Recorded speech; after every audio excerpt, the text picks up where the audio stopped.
So today we have the honor to talk with one of the most influential and most famous game designers of the last 20, 30 years, with Richard Garriott. It's a pleasure to have you here. Thank you very much for being with us here. And to start, I have something brought with us. Do you remember this guy?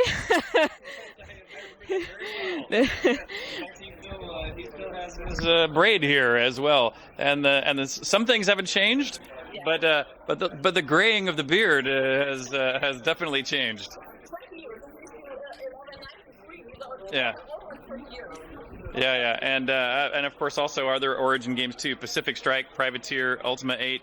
Yeah, wow, it was indeed. That's great. So, what has changed since then, since these days? Well, you know, our industry is such that while there is lots of change, there's also lots that's remained the same.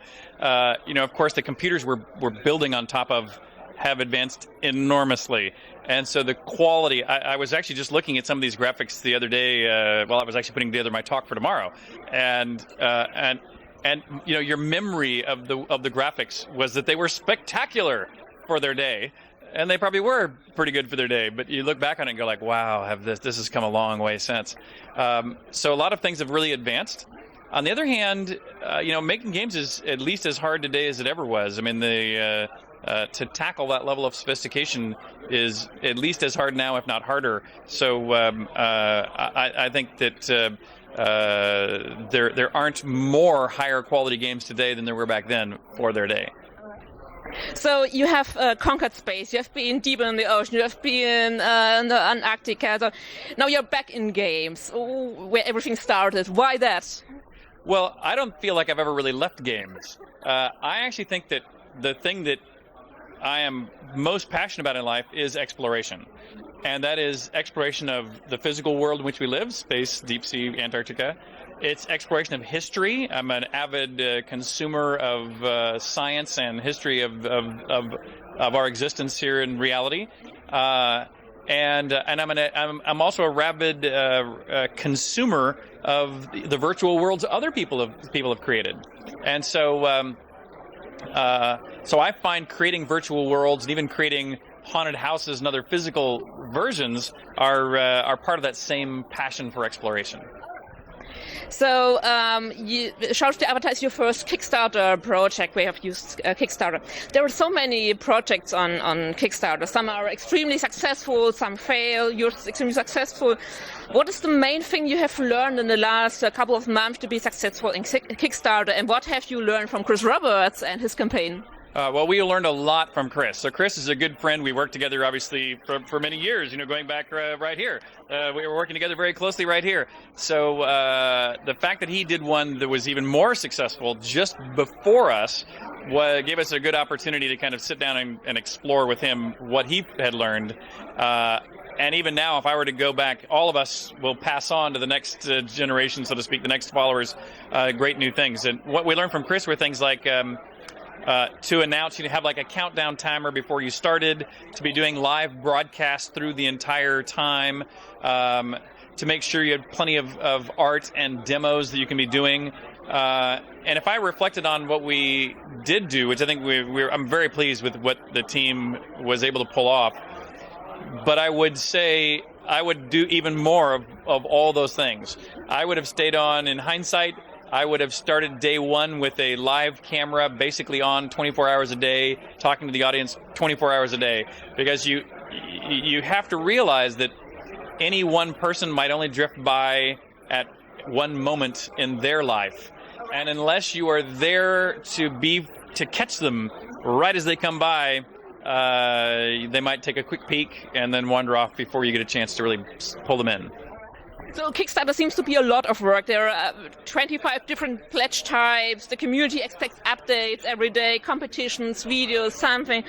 Doesn't that distract you from making the actual game? It could, and that's why we have one employee whose job it is to keep tabs on the community. But also, we're getting design help directly from the community. Very important, very valuable direct design help.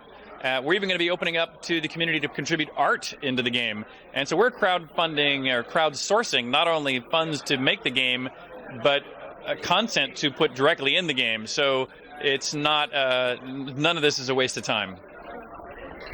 So you have announced that your plan is to bring back the role-playing back into gaming. What does Shroud of the Avatar deliver, what nowadays RPGs like Skyrim or Witcher don't deliver? Well, you picked some very good ones, like Skyrim. By the way, I have nothing but great things to say about Skyrim. It's a beautiful, gorgeous, amazing game. But I think it's an exception. I think there are a lot more games, especially multiplayer games, that are in the vein of somewhere between EverQuest and Worlds of Warcraft, where you click on the guys with exclamations over their head, you click on all the options in their conversation till it goes away. Now what you need is in your quest log. You highlight something in your quest log, you follow the arrow on the map to the point where you go mine some monsters for experience points and repeat.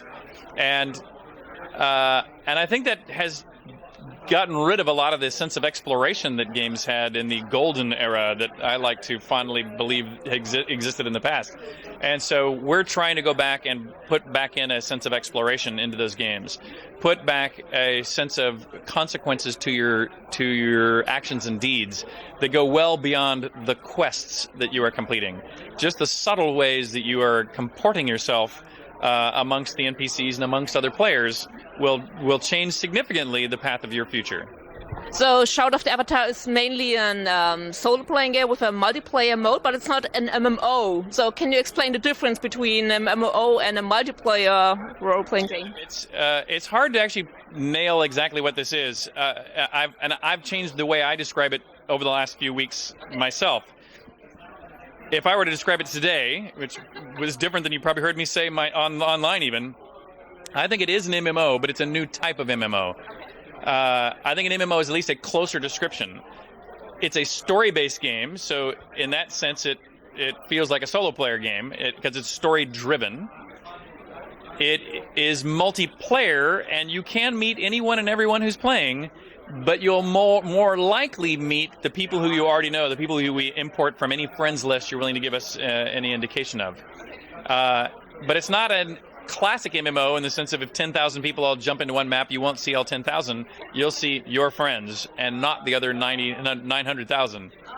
And so it's a new interpretation of a multiplayer role-playing game. Exactly what you call it. We'll have to come up with a new term. MMORPG was already a pretty hard term, but people got used to it, and we'll think of a new one. Okay. So if things go well, Shroud of the Avatar is the first game in a row of 5 games, so which are really yearly published. So you're busy till 2019, is that the plan? Yeah, exactly. And so I haven't done the math. Is that about right? So let's see, 13, 14, 15 plus 5. Yeah, 19. Yes, exactly. Yeah, that's exactly right. So the team is growing, and will stay focused with a small team, or is your plan to grow with a huge team to handle all this stuff? I don't think we want to try to get to the 100-person teams that you see make a lot of the big MMOs these days. I think it's without regard to whether it's a business mistake, I'm just not interested. I just couldn't do it. Games. If you look back at the early Ultimas, those took me and sometimes 5 or 6 of my friends, sometimes a year or 2 to make them. Ultima Online took 3 or 4 or 5 years. Every MMO since takes 3, 4, 5, sometimes 7 years. There's just not that many 7-year cycles left in life to be willing to undertake that level of stress. And so that's why we're going to really try to do these in 1-year cycles. So my last question is, today at this convention and tomorrow there are literally hundreds of young people who love to become what Lord British is today. So what is your main advice for them? I think that research, it's a simple concept, but my main complaint about ideas that are usually brought forth to make games based on is most people, most teams, most companies build something based on other work. They go, oh look, football's popular, let's make another football game. And ours will have a little bit better technology, a little bit more features, and they make something iteratively better than something like it before. Or if it's a first-person shooter, they'll go like, oh, they've got really good graphics. We're going to make ours with, more weapons and more health packs, or more character classes you can play. Ours will be better. And I think that making small changes, while often it's a good business decision, doesn't move the art form forward.